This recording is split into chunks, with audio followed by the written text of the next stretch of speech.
Assalamualaikum warahmatullahi wabarakatuh. Alhamdulillahirabbil alamin alladzi yuhibbul muhsinin wa yarfa'u darajatil muttaqin.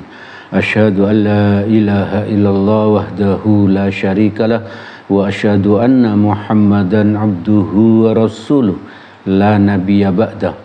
Allahumma salli ala Muhammad wa ala alihi wa sahbihi wa man tabi'ahum bi ihsanin ila yaumiddin. Jamaah Majelis Taklim yang dirahmati oleh Allah, mari kita senantiasa terus bersyukur kepada Allah karena Allah telah memilih kita untuk menjadi hambanya yang istiqomah ngaji, yang istiqomah ngaji. Karena dengan ngaji ini salah satu keutamaannya Allah sedang memudahkan jalan kita untuk menuju surganya. Nah, itu salah satu keutamaan orang ngaji. Banyak lagi ya keutamaannya. Maka kita harus bersyukur karena dipilih oleh Allah.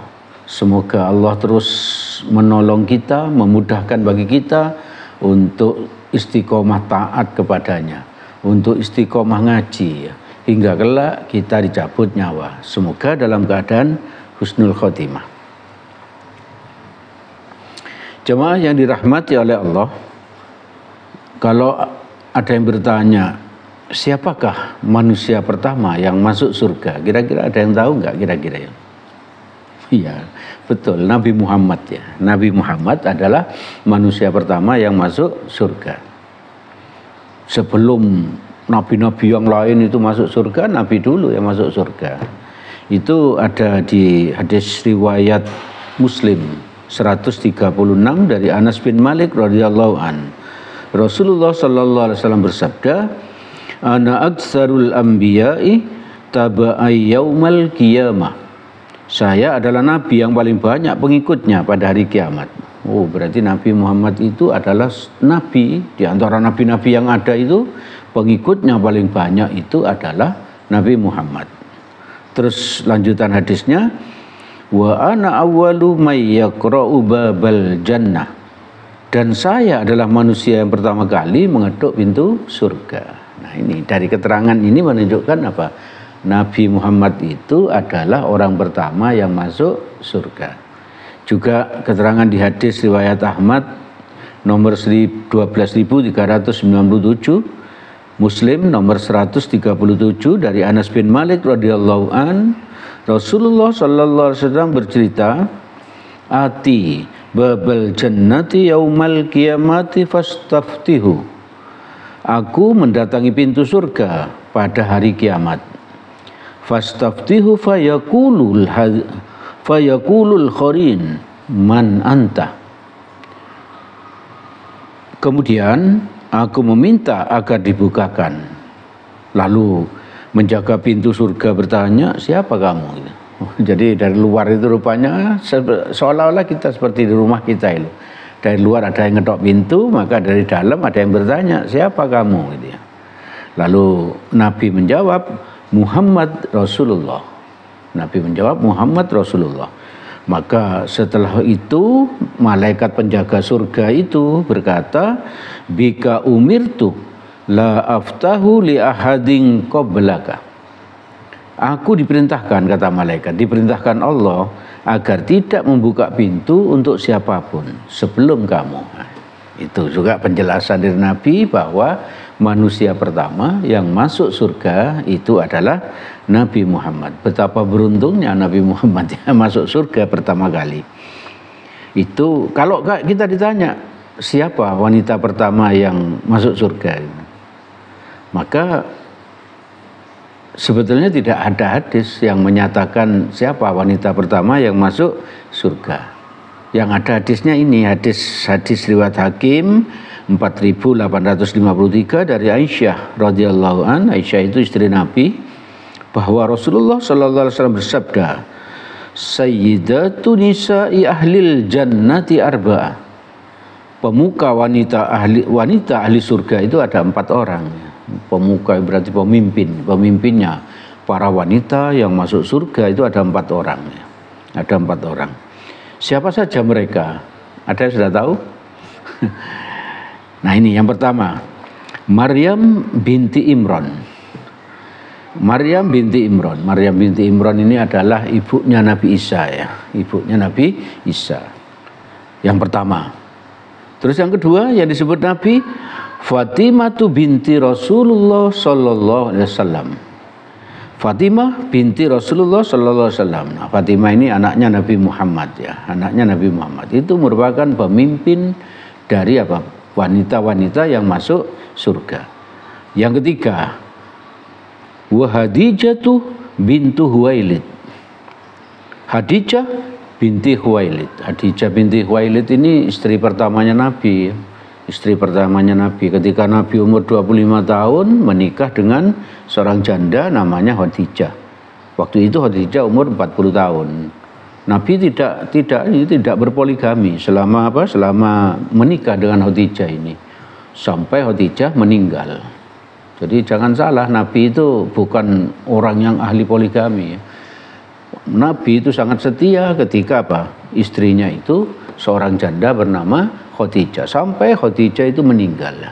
Sampai Khadijah meninggal. Itu yang ketiga. Yang keempat, wa Aisyah binti Abu Bakar. Yaitu Aisyah, putrinya Abu Bakar As-Siddiq. Aisyah ini juga istrinya Nabi. Setelah Khadijah nanti tadi meninggal.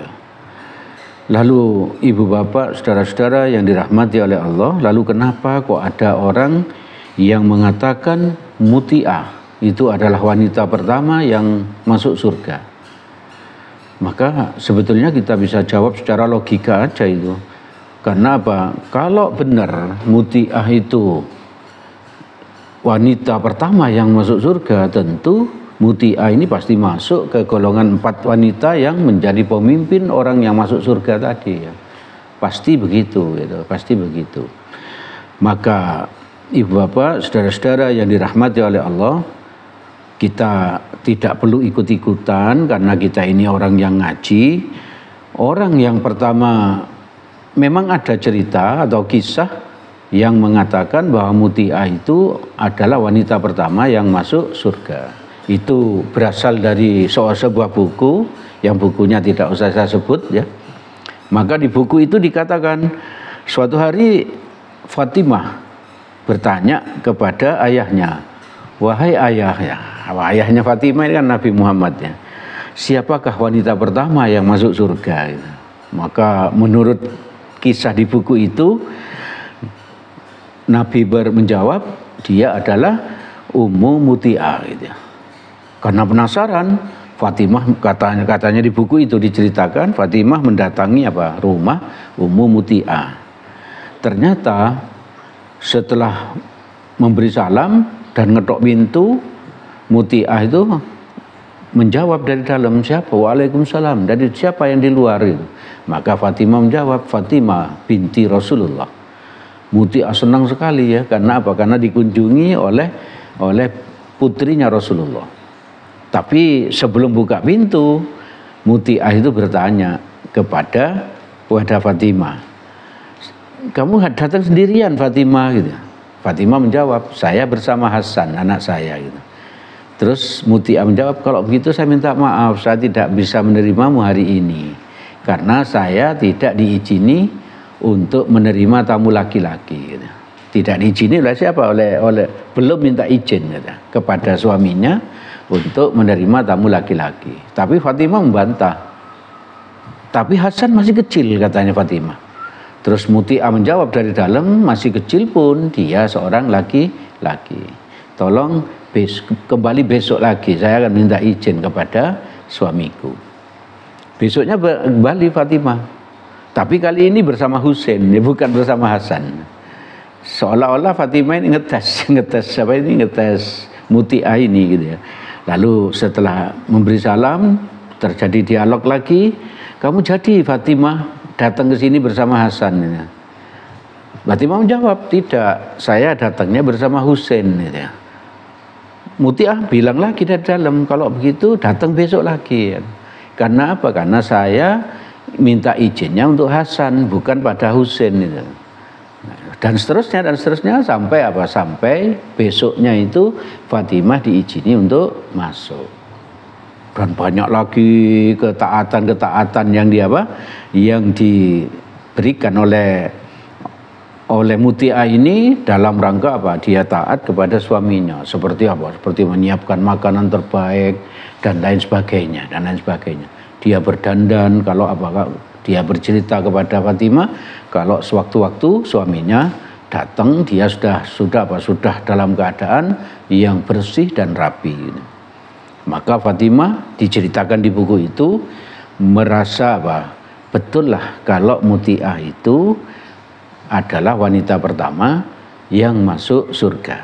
Tapi sekali lagi tidak ada hadis yang menjelaskan tentang ini. Yang ada hadis tentang wanita yang masuk surga itu adalah 4 wanita tadi. Sebagai pemimpin dari orang-orang wanita yang masuk surga. Siapa saja tadi? Maryam ya, binti Imran. Yang kedua Fatimah binti Rasulullah. Yang ketiga Khadijah binti Huwailid. Yang keempat Aisyah binti Abu Bakar. Lah kenapa kok bisa ada cerita ini? Konon kabarnya cerita itu disampaikan oleh para ustadz dan sebagainya, tidak apa-apa walaupun hadisnya belum ditemukan. Karena apa? Untuk memotivasi para wanita, para istri untuk taat kepada suaminya. Maka kita sebagai orang yang ngaji, kita harus berhati-hati di dalam menyampaikan itu, walaupun hanya untuk motivasi. Kalau ada hadis lain yang sahih yang bisa kita pakai untuk motivasi, kita pakai hadis yang sahih itu. Apakah ada hadis sahih yang bisa memotivasi para istri untuk taat kepada suaminya? Tentu ada ya, tentu ada. Hadis apa misalnya? Misalnya ini. Di dalam sebuah hadis dikatakan bahwa wanita itu, seorang istri, ini hadis dari Ahmad ya, juz 1 nomor 191, dan Ibnu Hibban buku yang ke-9 471. Rasulullah sallallahu alaihi wasallam bersabda, "Idza shallatil mar'atu khamsaha." Jika seorang wanita menjaga sholat 5 waktu. Satu syaratnya tadi, wanita sholat 5 waktu. Wa shamat syahraha, juga berpuasa sebulan di bulan Ramadan. Ya. Yang ketiga, ini hadisnya. Wa hafizat farjaha, serta menjaga kemaluannya. Jadi tidak berselingkuh, tidak berzina gitu ya. Lalu yang keempat, wa ata'at zaujaha, dan benar-benar taat pada suaminya. Jadi apa syaratnya tadi? Sholat 5 waktu. Lalu puasa sebulan penuh di bulan Ramadan. Jadi setiap bulan Ramadan dia puasa terus. Yang keempat, tidak berselingkuh, tidak berzina. Yang ketiga, yang keempat, dia taat, betul-betul taat kepada suaminya. Maka dilanjutkan ini Nabi bersabda, "Qila laha dkhulil jannah." Maka dikatakan kepada wanita itu nanti di surga, kepada wanita yang mulia tadi itu, yang menjaga 4 perkara tadi itu loh, masuklah ke surga. Nah, masuklah ke surga. Luar biasa tuh wanita tadi itu. Allah yang bilang, masuklah ke surga. Gitu. Min ayyi abwabil jannati syi'ta, melalui pintu mana saja yang kau sukai. Jadi ibu bapak, saudara-saudara yang dirahmati oleh Allah, kalau kita mau motivasi anak-anak kita yang perempuan agar anak kita itu taat kepada suaminya, kita tidak perlu menggunakan cerita yang pertama tadi, tapi kita gunakan hadis ini.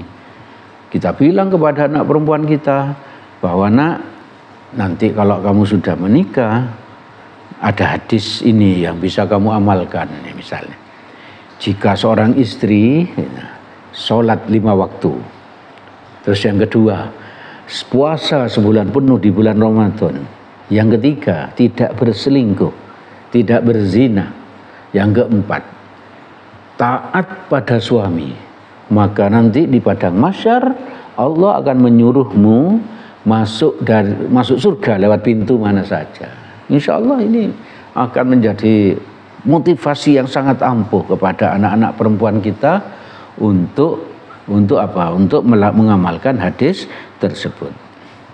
Jadi ibu bapak, saudara-saudara yang dirahmati oleh Allah, itu yang bisa saya sampaikan pada kesempatan malam ini. Segala yang baik dan benar semuanya berasal dari Allah Subhanahu wa ta'ala. Semoga ada manfaatnya bagi kita. Semoga Allah menolong kita agar kita bisa mengamalkannya. Amin amin ya rabbal alamin. Jika ada salahnya saya mohon maaf sebesar-besarnya. Mari kita tutup majelis ini dengan doa kafaratul majelis. Subhanakallahumma wa bihamdik asyhadu an la ilaha illa anta astaghfiruka wa atubu ilaik. Assalamualaikum warahmatullahi wabarakatuh.